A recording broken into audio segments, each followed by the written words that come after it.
When you think of Josh Brolin, a commanding presence comes to mind. He's the stoic warrior of Dune, the formidable, ruthless leader with a poetic soul. And he's the menacing architect of the snap, the most feared villain in all of cinema, Thanos. Hollywood's king of powerful, transformative roles. But Brolin's story is a true paradox. His career began not with gravitas, but with pure, unadulterated youthful energy. As the son of Hollywood veteran James Brolin, Josh seemed destined for the big screen. A child star in the Goonies. His path looked clear, almost too easy. The golden ticket he thought he had with the Goonies quickly expired. For a solid decade, Brolin was just another face in Hollywood. He took on a string of TV movies and independent films like the sci-fi horror flick, Mimic, and the Western series, The Young Riders. He was a working actor, but the big roles and critical acclaim were a distant dream. In fact, things got so difficult that Brolin, a man with a famous last name and a promising start, seriously considered leaving acting entirely. For a period, he found a surprising stability, not on a movie set, but on Wall Street. He became a full-time stock trader, a side hustle that, for a time, made him more money than acting ever did. This wasn't a hobby. He built the kind of relentless resilience he would later bring to the screen. His life as a stock trader bought him the flexibility to pick and choose his roles. And in 2007, an audition came along that changed everything. The Coen brothers were casting a small film called No Country for Old Men.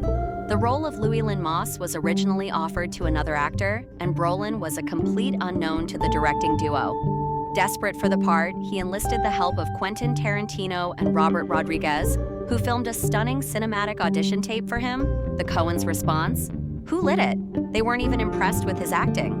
Undeterred, Brolin became a pest, calling his agent and the Coens, begging for a meeting. Finally, his persistence paid off. He got the role, and his career was about to change forever. To be hired by the Coens, and I think, the fact that I was lucky enough for them to hire who they feel is best for the part. His powerful performance as Llewellyn Moss was the jolt his career needed. It was a role that proved he wasn't just a face, he was a singular cinematic presence. From there, the phone started ringing off the hook, but this time with a new kind of offer. He was cast by cinematic titans like Oliver Stone in W and Gus Van Sant in Milk, for which he earned his first Academy Award nomination. He had finally shed the goofy kid image from the Goonies and cemented himself as one of Hollywood's most respected dramatic actors. After years of proving himself as a character actor, Brolin was finally offered a new kind of stardom. In his 50s, he became an icon of the blockbuster era. First, as the time-traveling mutant Cable in Deadpool 2, a grounded performance that held its own against Ryan Reynolds' wit. But the role that solidified his status as a cinematic king was as the Mad Titan, Thanos. A motion capture performance that could have been a cartoon, Brolin brought a shocking humanity and gravitas to the villain. The result was a character so complex, he captivated a generation and became one of the most iconic villains in cinematic history. So, the kid who was born to be a star found a very different path to the top. His journey wasn't handed to him by his famous last name or a single lucky role.